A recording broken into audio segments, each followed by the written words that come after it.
কিডনির পাথর বারবার হচ্ছে, এটা নিয়ে ফেড আপ। আমার মনে হয় যারা ভুক্তভোগী আছেন, যাদের কিডনিতে বারবার পাথর হয়েছে বা কিডনির নালিতে বারবার পাথর হচ্ছে, চিকিৎসকের শরণাপন্ন হতে হচ্ছে, অনেকের একাধিকবার অপারেশন লাগছে, ওনারা কিন্তু যথেষ্ট বিধ্বস্ত মানসিকভাবে এবং যদি বলি আর্থিকভাবেও। তাই অনেক রোগী খুব হতাশাজনকভাবে আমার চেম্বারে এসে অনেক সময় প্রশ্ন করেন যে ম্যাডাম, এটা নিয়ে আমরা কি করতে পারি, কি করলে আর হবে না, কেন এটা বারবার হচ্ছে, আপনারা আমাদেরকে কিছু বলে দেন বা কিছু প্রতিরোধমূলক কিছু বলেন যেটি দিয়ে আমি প্রতিরোধ করতে পারবো যাতে বারবার না হয়। এই বিষয় নিয়ে আলোচনায় আছি আমি, ডক্টর রোকসানা আফরোজ, সহকারী অধ্যাপক ইউরোলজি। এখন আসি যে কিডনির পাথরের বারবার হবার আশঙ্কা কতটুকু। কিডনির পাথরের রিকারেন্স রেট কিন্তু শতকরা 30 থেকে 50 ভাগ। তার মানে শতকরা 30 থেকে 50 ভাগ রোগীরই জীবদ্দশায় বারবার পাথর হয় যাদের একবার হয়েছে। তাই রেট কিন্তু কম না। এখন করণীয় কি?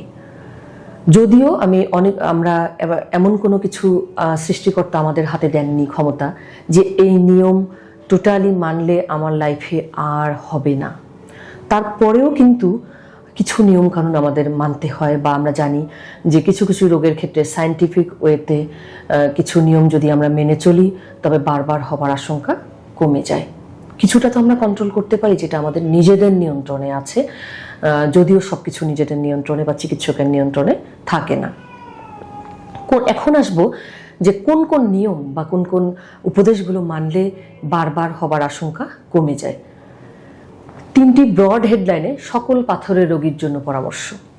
প্রথম হচ্ছে পরিমিত পানি পান করা। একজন অ্যাডাল্ট বা সুস্থ স্বাভাবিক মানুষ বাংলাদেশের প্রেক্ষাপটে দেখা যায় যে আমাদের যে বডি টেক্সচার বা ওয়েদার সব মিলিয়ে দৈনিক 2 থেকে 2.5 লিটার পানি পান করাই কিন্তু যথেষ্ট। প্রতিদিন 2 থেকে 2.5 লিটার পানি পান করতে হবে। তবে আবহাওয়ার তারতম্য ভেদে বা পরিবেশের কারণে বা কাজের পরিবেশের তারতম্যের কারণে কিছুটা কম বেশি হতে পারে। এখন প্রশ্ন হলো, অনেকেই কিন্তু পানি পান করেন, দেখা যাচ্ছে যে আমরা সকালের দিকে অনেক ব্যস্ত, অনেক কাজকর্ম, বাচ্চাকে স্কুলে দেয়া নেওয়া বা এসব করতে গিয়ে আমরা সকাল ভাগে পানি পান করি না বা কোনো খাবার গ্রহণ করি না। এরপরে আমি হয়তো 11টা-12টার দিক থেকে লিটার লিটার পানি পান করছি, তাতে কিন্তু হবে না। পানিটা পান করতে হবে সারাদিন ভাগ ভাগ করে। কারণ আপনি যদি দুপুর 12টা পর্যন্ত পানি পান নাই করেন, সেক্ষেত্রে প্রথমের অংশে কিন্তু ডিহাইড্রেশন থাকছে। ডিহাইড্রেশন কিন্তু কিডনির পাথর হবার ঝুঁকি বাড়িয়ে দেয় বা পানি শূন্যতা। তাই পানি ভাগ ভাগ করে পান করবেন সারাদিনে, এটি একটি। 2 নম্বর পরামর্শে সেটি আসবো যে রেড মিট অ্যাভয়েড করতে হবে আমাদেরকে। গরু খাসির মাংস বা লাল মাংস বলতে আমরা যেটি বোঝাই, এর মধ্যে যে সাবস্টেন্সগুলো থাকে যেগুলো কিন্তু কিডনিতে পাথর হবার আশঙ্কা বা কিডনি নালীর পাথর এগুলোর ঝুঁকি অনেকাংশে বাড়িয়ে দেয়। তাই পারতপক্ষে না খাওয়া ভালো। 100 ভাগ হয়তো আমরা বন্ধ করতে পারবো না, কিন্তু আমরা সেবনটা কমিয়ে দিতে পারি। আর যদি কেউ আসলেই চায় সে কিন্তু বন্ধও করতে পারবে। এরপর আসি যে অতিরিক্ত লবণ বা লবণাক্ত খাবার না খাওয়া। কিছু লবণ কিন্তু আমাদের দৈনন্দিন জীবনে শরীরের প্রয়োজনেই খেতে হবে, সেটি আমাদের সবজিতে থাকেই বা খাবারের মধ্যে থাকেই, কিন্তু এর বাহিরে আমরা যেন অতিরিক্ত লবণ খেয়ে না ফেলি। অনেকে পাতে এক্সট্রা লবণ নিয়ে খান, অনেকে লবণাক্ত খাবার, সল্টেড বিস্কিট, সল্টেড ফুড এগুলো পছন্দ করেন।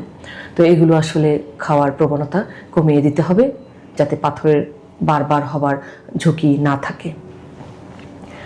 এখন আসি, অনেকের প্রশ্ন থাকে ম্যাডাম শুধু কি এটি, আর কোনো খাবারের পরামর্শ আছে কি আমাদের জন্য? সেই পরামর্শগুলো আসবে যখন কোনো রোগীর বারবার পাথর হয়। আমরা কিন্তু পাথরটা অ্যানালাইসিস করতে পাঠাই যে এটি কোন ধরনের পাথর। তো আপনার কোন ধরনের পাথর বা কোন ধরনের সমস্যা আছে তার উপর বেস করে কিছু খাবারের পরামর্শ দেওয়া হয়। যেমন ধরুন, কারো যদি ইউরিক অ্যাসিডের স্টোন থাকে বা ইউরিক অ্যাসিডের পাথর থাকে বা কারো হাইপার ইউরিসেমিয়া থাকে, তাদের ক্ষেত্রে কিন্তু ইউরিক অ্যাসিড রিচ যে ফুডগুলো আছে সেগুলো নিষেধ করা হয়। যেমন ধরুন, লাল মাংস, গরু খাসির মাংস না করা হয়, কলিজা, ব্রেইন বা ঘিলু আমরা যাকে বলি, এগুলো খেতে নিষেধ করা হয়। লাল শাক, মসুরের ডাল, পুঁই শাক এগুলো নিষেধ করা হয়। আবার ধরুন কোনো এক গ্রুপের রোগী আছে যাদের ক্ষেত্রে স্টোন অ্যানালাইসিস করে আমরা দেখলাম এটি অক্সালেট স্টোন বা অন্য ভ্যারাইটির স্টোন, তাদের ক্ষেত্রে অক্সালেট সমৃদ্ধ যে খাবারগুলো সেগুলোকে আমরা না করি। যেমন ধরুন পালং শাক, প্রচুর অক্সালেট থাকে, না করা হয়। নাটস, বাদাম, পিনাট বাটার এগুলো না করা হয়। এছাড়া মাটির নিচের কিছু সবজি যেমন কচু, আলু এগুলো খেতে নিষেধ করা হয় যারা অক্সালেট স্টোন যাদের ক্ষেত্রে হয়। এরপর আসি যাদের ক্ষেত্রে ক্যালসিয়াম স্টোন হয় বা হাইপার ক্যালসিরিয়া আছে, যাদের ক্যালসিয়াম স্টোন হচ্ছে, তাদের ক্ষেত্রে কি নিষেধ করবো আমরা? অনেক রোগী বলেন যে ম্যাডাম তাহলে কি আমি ক্যালসিয়াম জাতীয় কোনো ট্যাবলেটও খেতে পারবো না, কোনো খাবারও খেতে পারবো না? নো। এক সময় ধারণা করা হতো যে ক্যালসিয়াম জাতীয় খাবার খেলেও ক্যালসিয়াম পাথর হবার আশঙ্কা বেড়ে যায়, কিন্তু না, আজকাল গবেষণা এসছে যে আপনি যাদের ক্যালসিয়াম জাতীয় পাথর আছে তারা ভিটামিন ডি, ক্যালসিয়াম এগুলোর ঔষধ ফর্মে সেবন করবেন না, কিন্তু খাবার আপনি খেতে পারবেন, যেমন দুধ, কচু শাক এগুলো খাওয়া যাবে, সেগুলো আপনার তেমন কোনো ক্ষতি করবে না। পরের প্রশ্ন আছে যে আমাকে কোনো একটা ঔষধ দেন, যে ওষুধটা খেলে আমি এটা প্রতিরোধ করতে পারবো যাতে বারবার না হয়। আসলে সকল পাথর প্রতিরোধ করবার তেমন কোনো ওষুধ নেই, কিন্তু যেমন ধরুন যার ইউরিক অ্যাসিড বেশি আছে তার ক্ষেত্রে কিন্তু ইউরিক অ্যাসিড যাতে বেশি না থাকে বা যাদের ইউরিক অ্যাসিড বেশি প্রস্রাবের সঙ্গে বের হচ্ছে তাদেরকে কিছু ওষুধ দেওয়া হয়, যেমন ফেবুক্সোস্ট্যাট, অ্যালোপিরিনল, এই গ্রুপের ওষুধগুলো আমরা দিয়ে থাকি যাদের হাইপার ইউরিসেমিয়া আছে। এছাড়া যাদের ক্ষেত্রে ক্যালসিয়াম জাতীয় পাথর বারবার হচ্ছে বা ক্যালসিয়াম জাতীয় পাথর আছে তাদের ক্ষেত্রে কিন্তু অনেক সময় থায়াজাইড ডায়োরেটিক্স, এছাড়া পটাশিয়াম সাইট্রেট সলিউশন এগুলো দেওয়া হয়। তাই সকল ক্ষেত্রে চিকিৎসা বা পরামর্শ কিন্তু একরকম নয়। আপনারা আপনাদের পাথরের ধরন অনুযায়ী এই জিনিসগুলো খাবারের অভ্যাস বা ওষুধপত্র সেবন করবেন। এর পাশাপাশি আপনারা চেষ্টা করবেন যে আমি ব্রড হেডলাইনে 3টি জিনিস বলেছি: লাল মাংস না খাওয়া বা একেবারে কম খাওয়া, লবণ বা লবণাক্ত খাবার কম খাওয়া, আরেকটা হচ্ছে যে পরিমিত পানি পান করা।